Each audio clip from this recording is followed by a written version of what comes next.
کر ایوان اسمبلی بھی جانا پڑے گا۔ آج سے پہلے جتنوں کو آپ نے ووٹ دیا، جن جن پارٹیوں کو بھی آپ نے ووٹ دیا، جن جن لیڈروں کو بھی آپ نے طاقت سے نوازا، دل پر ہاتھ رکھ کر بولیے، کیا ان بستیوں میں آپ کے مسائل کو حل کرنے کے لیے کبھی آئے؟ اگر بستیوں میں مسائل کو حل کرنے آتے تو بستیوں کا یہ حال نہیں ہوتا۔ ارے چاروں طرف بے بسی پکار رہی ہے روڈوں پر، چاروں طرف گندگی بتا رہی ہے کہ ہمارا حال کیا ہے۔ نوجوانوں میں بے روزگاری ہے، معصوم بچوں کے پاس قلم اور کتاب نہیں ہے، کھیل کود میں زندگی گزار رہے ہیں۔ ارے حکومت مہاراشٹر کی یہ ذمہ داری ہے کہ آپ کے بچوں میں بہترین پرائمری اسکول کا انتظام کیا جائے تاکہ مسلمان کا بچہ پڑھ لکھ کر قابل بنے۔ اگر یہ مطالبہ حکومت سے کرنے والا لیڈر پیدا ہی نہیں کیا آپ، حکومت سے لڑنے والی قیادت ہی نہیں بنایا آپ کو چوروں کو دیے، لٹیروں کو دیے، قاتلوں کو دیے، مگر آپ کے درمیان میں آج آپ کے پاس آپ کی اپنی جماعت لا الہ الا اللہ محمد رسول اللہ علیہ جماعت آ چکی ہے۔ اب دیکھنا یہ ہے کہ بھیونڈی کا مسلمان کیا اپنے مستقبل کے لیے ایک آواز اٹھاتا ہے یا بھی وہی چوروں بدمعشوں کے جھانسے میں آتا ہے۔ دیکھنا یہ ہے کہ آج کا بھیونڈی کا مسلمان اپنے معصوم بچوں کے روشن مستقبل کے لیے اپنی جماعت کو مضبوط کرتا ہے یا وہ قاتلوں کو ووٹ دیتا ہے۔ دیکھنا یہ ہے کہ آپ کی بستیوں میں پکی سڑکیں، میٹھا پانی پینے کا، پکی چھت، روزگار، تعلیم کے لیے ووٹ دیتا ہے یا 500 روپئے میں اپنا ایمان بیچ دیتا ہے ووٹ کے لیے۔ آج چاروں طرف ہندوستان میں مسلمان ایک ایسے نازک چوراہے پر آ کر کھڑا ہوا ہے، ہر جگہ سے نشانے پر مسلمان ہے، ہر جگہ پہ ہماری عبادت گاہیں جھک رہی ہے، ہماری اذان نشانے پر ہے، ہماری داڑھی اور ٹوپی نشانے پر ہے، ہماری خانقاہیں نشانے پر ہے، ہماری شریعت نشانے پر ہے، ہمارا اسلام نشانے پر ہے، مگر تب بھی مسلمان نہیں جاگا، اس کے بعد بھی مسلمان نہیں جاگا تو آنے والا وقت بہت بھینکر ہے میرے بھائی۔ کہہ کے جا رہا ہوں، اگر آج مسلمان اپنے ووٹ کی طاقت کو نہیں پہچانا،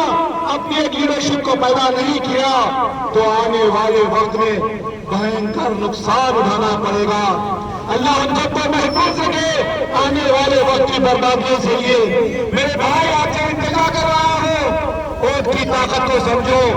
آج سے پہلے آپ کے درمیان میں آپ کے پاس کوئی متبادل نہیں تھا۔ مجلس اتحاد المسلمین 10 برس سے جدوجہد کر رہی ہے آپ کے درمیان میں، اور آپ 10 برس سے آپ مجلس اتحاد المسلمین کے ساتھ پوری طاقت نہیں لگائے۔ اگر ایک بار آپ طاقت لگا کر بٹھا دیجئے، خدا کی قسم ہر بستی میں اسکول آف ایکسلنسی ہوں گے یہاں پر۔ آپ طاقت لگا دیجئے جماعت کو مضبوط کرنے کے لیے، اور ایسی اسکول آف ایکسلنسی کی بنیاد 3 مہینے کے اندر یہاں پر پڑے گی، کہہ کر جا رہا ہوں۔ اپنے والے کو ہی اپنے والے کا درد ہوتا ہے، اپنے والے کو ہی اپنے والے کی چوٹ کا احساس ہوتا ہے۔ یہ قاتلوں سے امید مت رکھو، کب تک اوروں کے در پر جا کر بھیک مانگیں گے، کب تک اوروں کے در پر جا کے ماتھے کو پٹکیں گے۔ اس ملک ہندوستان میں ان چوراہوں پر پکارنے سے تقدیریں نہیں بدلتی۔ اس ملک ہندوستان میں اگر تقدیر کو بدلنا چاہتے ہیں تو ووٹ کی طاقت کو سمجھو، اپنے والے کے حق میں اپنا ووٹ دو، آپ کا بھائی آپ کی لڑائی لڑے گا یہاں سے انشاءاللہ تعالی۔ بولے نعرہ تکبیر زندہ باد، بولے نعرہ تکبیر اللہ اکبر۔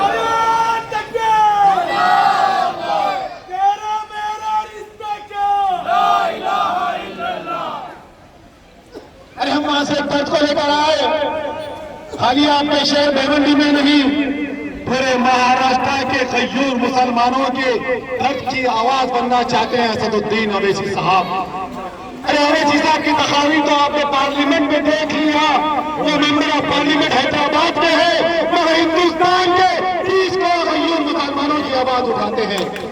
چاہیے تب بارش پٹھان کو بھی آپ نے دیکھ لیا سابق ایم میں بیت اللہ کے تھے مگر بیت اللہ میں رہتے ہیں دیوبندی کے ٹیلنٹ پاور کے لیے آواز اٹھائے ارے سمجھو ہماری قیادت کو سمجھو ہمارے درد کو ہماری جماعت سے جیتنے والا رکن اسمبلی عیش و آرام کی زندگی نہیں گزارتا ہماری جماعت سے جیت کر آنے والے لوگ لینڈ کا بزنس نہیں کرتے اسکیم نہیں کرتے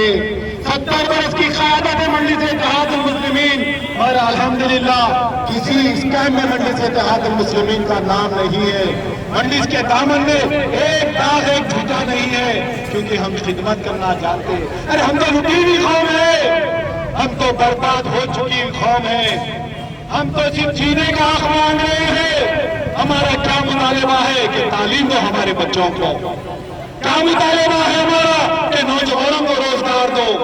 کیا مطالبہ ہے ہمارا کہ شریعت مداخلت مت کرو کیا مطالبہ ہے ہمارا کہ حق اور انصاف کے ساتھ ہمارے ساتھ پیش آؤ حق کی بات کرتے ہیں تو ہم دہشت گرد تعلیم کی بات کرتے ہیں تو ہم دہشت گرد روزگار مانگتے ہیں تو ہم دہشت گرد اگر اس کا مطلب یہ ہے دہشت گرد کا تو ہم اعلان کرتے ہیں ہم تعلیم کے لیے دہشت گرد ہیں ہم روزگار کے لیے دہشت گرد ہیں ہم انصاف مانگنے کے لیے دہشت گرد ہے اور ہر وہ مسلمان ہندوستان میں دہشت گرد ہے جس کے پاس تعلیم نہیں ہے جس کے پاس روزگار نہیں ہے کب تک ہم ہمارے ساتھ سیاست کھیلو گے خیر چھوڑو تم کو ووٹ دینا ہماری نادانی نہیں تھی ہماری مجبوری تھی کیونکہ ہمارے پاس کوئی متبادل نہیں تھا مگر اللہ کا شکر ہے وہ دور اندیش قیادت عبدالواحد اویسی صاحب کی وہ دور اندیش قیادت سلطان صلاح الدین اویسی صاحب کی جنہوں نے ایک بنیاد کو ڈالا اور آج وہ بنیاد ایک چٹان بن گئی ہے نہ صرف حیدرآباد نہ صرف تلنگانہ اگر میں یوں کہوں تو غلط ہوں گا ہندوستان کے 29 ریاستوں میں رہنے والا بے بس مجبور کمزور لاچار مسلمانوں کا ایک سہارا بن چکی ہے مجلس آج ہر جگہ سے آواز آ رہی ہے کہ مجلس اتحاد المسلمین کی قیادت اگر گجرات میں ہوتی تو گجرات میں اتنے فسادات نہیں ہوتے اتر پردیش سے آواز آ رہی ہے اگر اکبر الدین اویسی صاحب جیسا ایک لیڈر اگر اتر پردیش میں ہوتا تو مظفر نگر کا یہ حال نہیں ہوتا آپ کے مہاراشٹر سے بھی کئی آوازیں آئی اگر اسد الدین اویسی صاحب کا جیسا لیڈر اگر ممبئی میں ہوتا بھیونڈی میں ہوتا تو ممبئی بھیونڈی میں اتنے فسادات نہیں ہوتے ارے ہر جگہ سے کمزور ہم ہیں ہر جگہ سے لاچار ہم ہیں جس کے منہ میں جو آیا بولتے جا رہا ہے کیونکہ مسلمان کے پاس کوئی لیڈر نہیں ہے مسلمان کے پاس کوئی سیاسی طاقت نہیں ہے جس کے زمان میں جو آیا بکتے جا رہا ہے بکتے جا رہا ہے بکتے جا رہا ہے کہتے ہیں کہ مسلمان قبرستان یا پاکستان ارے ماں کے جنوں وہ دن چلے گئے ہم تو قبرستان کہنے والوں اب مسلمان کے منہ کو مت لگو خدا کی قسم آج سے پہلے ہمارے پاس قیادت نہیں تھی آج سے پہلے ہمارے پاس اسد الدین اویسی صاحب جیسا قائد نہیں تھا اب اگر ہم کو چھیڑیں گے تو خدا کی قسم دھجیاں اڑا دیں گے تمہارے دھجیاں اڑا دیں گے یاد رکھو ٹوپی پہ بات آئی تو مسلمان خاموش بیٹھا برقعے حجاب پر بات آئی تو مسلمان خاموش بیٹھا مساجد کی اذان پر بات آئی تو مسلمان خاموش بیٹھا مگر اسلام میں مداخلت ہمارے حضور کی شان میں غصہ کی خدا کی قسم اگر حضور کی شان میں غصہ کی ہوگی تو بھیونڈی کا ایک ایک نوجوان سڑکوں پر اتر جائیں گا ایک سیلاب کو لے کر نکلیں گا قیامت سے پہلے قیامت آ جائیں گی سن لو فرقہ پرستو اے سن پریوار ہے RSS ہے وشوا ہندو پریشد اب مسلمان کے منہ کو مت لگو کل تک ہمارے پاس سیاسی قائد نہیں تھا سیاسی طاقت نہیں تھی اب ہمارے پاس سیاسی طاقت ہے سیاسی قائد ہے ایک بار وارث پٹھان کو یہاں سے